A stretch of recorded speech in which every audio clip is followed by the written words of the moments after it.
our next speaker, Nathan Chung. Talk is on neurodiversity in cybersecurity. Nathan Chung is a cloud security researcher specialist with more than 20 years of experience in IT and cybersecurity, an advocate for women in cyber and neurodiversity. He serves on multiple boards, including WICYS, Women in Cybersecurity Colorado, Ignite Worldwide, and Spark Mindset. In addition, he volunteers on more than 12 committees and groups. He's also the host of the NeuroSec podcast. Excellent. So I am looking forward to this one, and it is my responsibility, for better or for worse, to click the little play button. Any last commentary before we fade away and let this video take its place, Wesley? No, let it rip. All right, let the games begin.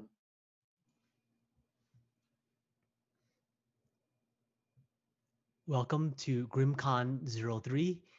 My name is Nathan Chung. Today I will be talking about neurodiversity in cybersecurity. In 1997, Apple released a famous ad that went like this.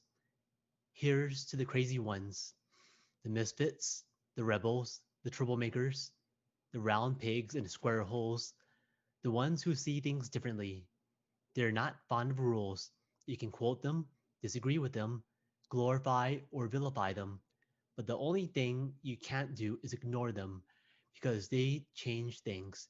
They push the human race forward, and while some may see them as the crazy ones, we see genius. Because the ones who are crazy enough to think they can change the world are the ones who do. Steve Jobs and Apple were right. In fact, history is filled with many incredible people who are openly neurodiverse or are suspected or reported to have neurodiverse traits. Among them, Susan Boyle, Albert Einstein, Mozart, Jerry Seinfeld, Alan Turing, Richard Branson, Nikola Tesla, Emily Dickinson, Bill Gates, Jessica Jane Applegate, and many, many more. For myself, I am actually autistic and I have ADHD. I remember my first meltdown. I was talking to a woman who got annoyed that I didn't maintain eye contact and was constantly distracted. From that day on, I came to realize that I have suffered from both conditions throughout my long career in IT and cybersecurity spanning more than 20 years. But I didn't know what it meant to be neurodiverse until the past few years. I am host of the NeuroSec podcast and co-founder of WICYS, Women in Cybersecurity Colorado. I'm a member of the WICYS Neurodiversity Group, and I also serve on 3 nonprofit boards, including Ignite Worldwide, WICYS Colorado, and Spark Mindset.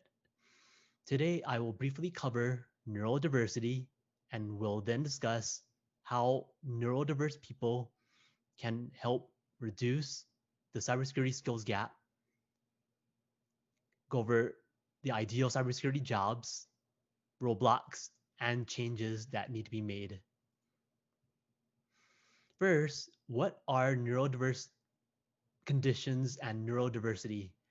Neurodiverse conditions include not just autism and ADHD, but also dyslexia, Tourette syndrome, and many more. Autism itself is a spectrum, so people can vary greatly in terms of functionality and capability.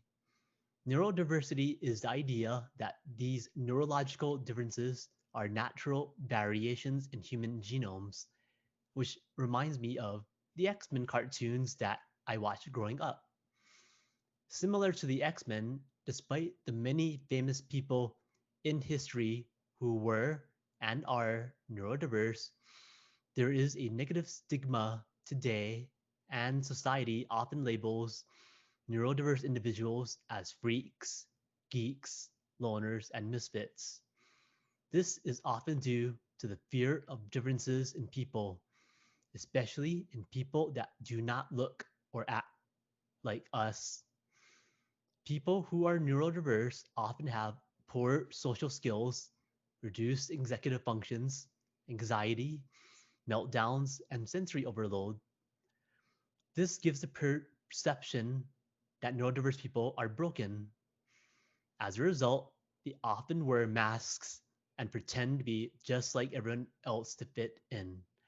Similar to software virtualization, pretending to be normal is exhausting. Sadly, they are not free to be themselves, and they have a harder time living and thriving in today's world. On the flip side, this highlights an unspoken truth that neurodiverse conditions are invisible and you cannot easily identify a neurodiverse person, even though many work in technology and cybersecurity. This is a tragedy because many neurodiverse people have skills and capabilities that make them ideal to work in cybersecurity, which currently has a severe shortage of workers. Being able to hyperfocus is great for reverse engineering malware. Performing repetitive tasks is great for parsing through security logs. Being process oriented helps when responding to incidents where a failure to follow incident response processes and procedures, such as chain of custody, can make the difference between a successful prosecution of a suspect or letting them go free. The ability to find a needle in a haystack is great for hunting security threats in a network. Out of the box thinking is great for writing scripts, which is a key cyber skill today for automation. Being highly creative helps when attacking networks. Inversely, having a strong attention to detail is great for defending networks against attacks. Their specialized abilities make neurodiverse people great candidates for many technical cybersecurity jobs, such as threat hunter, forensics analyst, incident response, malware engineer, pen tester, and many more. Inversely, non-technical jobs tend to be less ideal, such as security project manager, privacy officer, security auditor, or compliance and risk manager. Cybersecurity jobs have already been proven to be a great fit for neurodiverse people. For example, Unit 9900 of Israel's Defense Forces hires many dozens of people who are on autism spectrum due to their visual thinking and detailed analytical capabilities. This is also a potential national security issue. Similar to Israel, other countries around the world are finding and poaching top cybersecurity talent. If US companies do not hire neurodiverse workers for cybersecurity jobs, our enemies and friends will. Neurodiversity can also be the key to recruit more women into cybersecurity. Many women today have neurodiverse conditions, such as autism and ADHD, but they often go undiagnosed. This is also a tragedy since women with such conditions are not aware that cybersecurity is not for men only. I myself know a great many women working in cybersecurity throughout the world who are just as good as men, if not better. In a sign of progress, compared to when I was growing up, neurodiverse conditions can now be identified in girls at a younger age. Instead of feeling confused and negatively labeled, imagine if people show them how special and amazing they are. Also, that a career in cybersecurity is a possible career field for them. I, myself, advocate for that girls and young women need to be supported because they will become the future cybersecurity workers and leaders of tomorrow. Now, the roadblocks. First, despite the many advantages that neurodiverse workers can bring to cybersecurity, roadblocks exist that can be best described as trying to fit a square peg into a round hole. At many companies, having a disability is still seen as a problem because they evaluate workers based on output similar to a factory, where every worker is expected to be productive and problem-free. When a neurodiverse person requests accommodations, people and companies see the increased costs and changes as burdens. I have heard too many stories where companies prefer to terminate or eliminate neurodiverse workers. Corporate culture needs to change. Second, typical career paths in cybersecurity are not optimized to meet the needs of neurodiverse workers. Typically, workers often start at entry level, progress to mid level, get promoted to manager, and then go on into executive management. Problem. What if a person does not want to be a manager?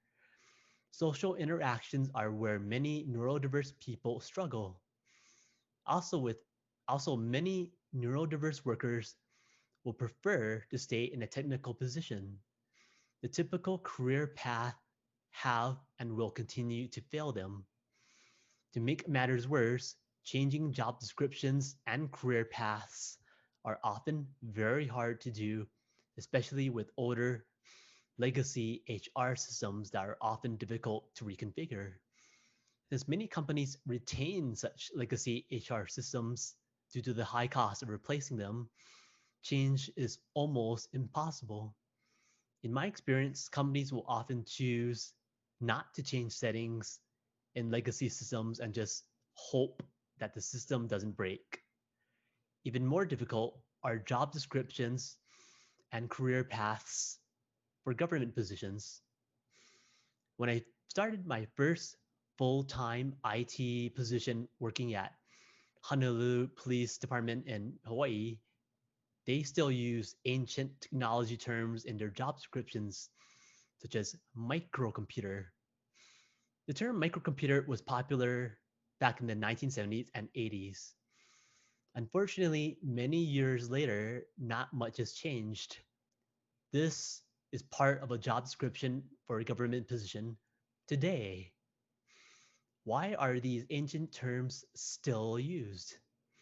Often because in federal, state, and local governments, changing job descriptions and career paths would typically require legislative changes. One example I remember was how one city government handled a broken HP LaserJet 2 printer. Legislation provided extensive funding for printer repair and less funding for printer replacement. So instead of spending less money to replace the printer, they are forced to repair it. Add to that, if a state is heavily unionized, it is even harder to pass legislation to make these changes. In a job early in my career, I was part of a team that attempted to negotiate with the unions to make changes to labor laws so that a technical person could advance in their career, stay technical, and not become a manager. The unions would not budge. Worse yet, promotions are oftentimes harder for people who are neurodiverse. I remember an episode from an Apple TV series, For All Mankind, where a boss explained, "You are not what is called a team player. You have many strengths, intelligence, intuition, cunning, determination. Nonetheless, now you have seniority, experience, impeccable credentials. So why were you passed over for promotion? It is because you do not play the game. You resist forming the social bonds necessary to be seen as a team member. Therefore, you are not and will never will be seen as a team leader." This one dialogue shows how important it is to be social in order to advance. This is perhaps one of the biggest roadblocks. Consider who would be most favorable for promotion.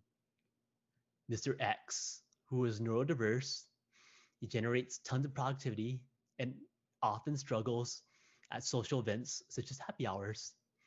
Or Mr. Y, who is not neurodiverse. He is the life of the party at happy hours and has tons of friends in the office.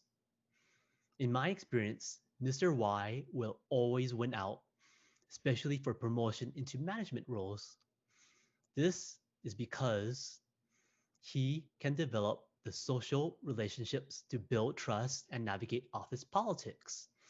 In my long history working in IT and cybersecurity, workplaces will often systematically, unconsciously, and naturally promote in this manner.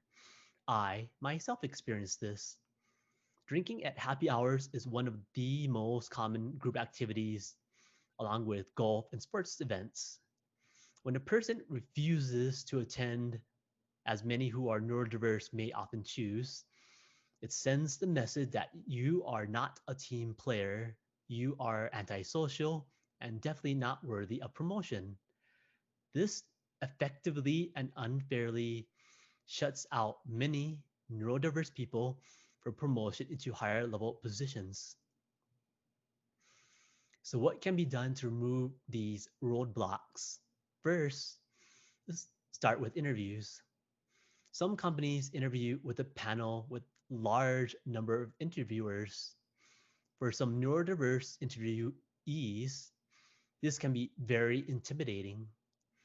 One solution: limit the number of interviewers to just one person. In addition, the traditional interview is a social ritual with lots of questions, so a neurodiverse interviewee will struggle. Instead, allow them to show and demonstrate the skills required for the position. One example is whiteboarding to show how the interviewee would solve a problem. In short, give them the opportunity to shine. Second, corporate cultures need to change. A person who is neurodiverse should not be labeled as being broken or disabled. Strengths and abilities should be identified just like everyone else. Tools should be tools should be provided as needed. Managers need to be trained to manage neurodiverse workers with patience and empathy and not rely on typical social styles and management methods that hinder neurodiverse workers. Third, career paths for cybersecurity workers need to change. Career paths need to be changed to allow workers to stay in technical roles but still advance. Eliminate the bias of staying in a technical position.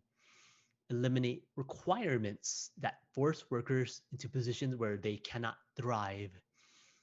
Do the hard work to make the changes.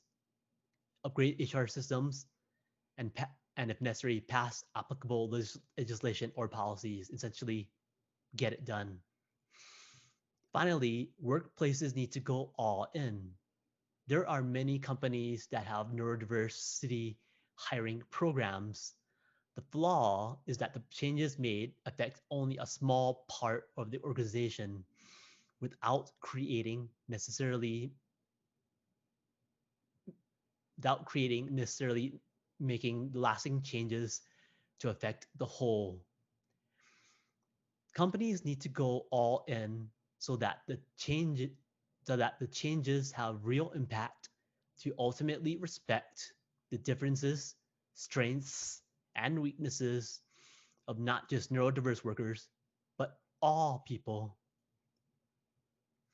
Thank you. Here is my contact information. Also, please feel free to listen to my podcast, Neurosec, where I flip the script and interview amazing people in cybersecurity who are neurodiverse.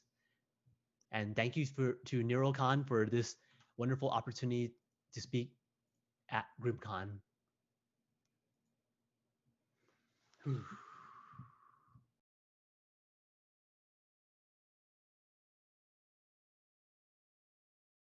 That sigh at the end just said it all. I know he was glad to get that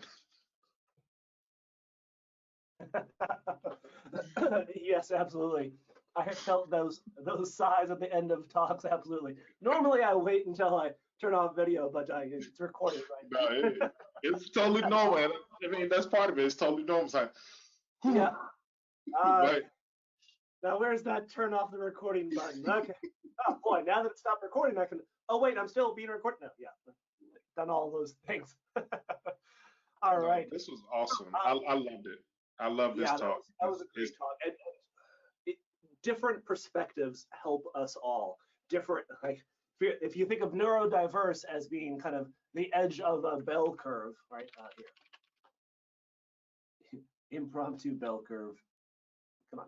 Yeah, it's great that this is at least being brought up in a topic and everything. This is awesome because I feel like this is something that needs to be more talked about with like HR as well as management. He mentioned that, you know, management and finding great talent and everything, finding like who are those like top performers. You know, they don't always score high on tests and everything like that, or may not score high on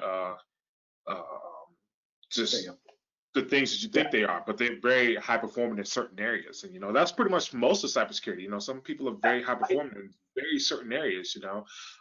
So, you know, bell curve, right? Distribution across, here's normal in the exact middle, but nobody's exactly 100% that exact line they are normal. And plus, there's not just one dimension of existence. So across each bell curve, if you will, of attributes, you're going to be somewhere fairly randomly along that line, or along that curve, I should say. And on average, you're going to have a lot of things that you're closer to the center of the bell curve, but not everything. Pretty much by definition, if you roll enough dice, you're not going to get 3s and 4s all the time. You're going to get some 1s and 6s. Or if you roll enough stats in Dungeons and Dragons, you're not always going to be, you know, 10, 11, 12. Sometimes you're going to have some 3s. Sometimes you're going to have some 18s. You're going to be further along the bell curve. That is inevitable. That is not wrong by any means. It is just a state of reality. And to try to exclude people because they don't happen to be in the center of the bell curve along some axis that you happen to care about,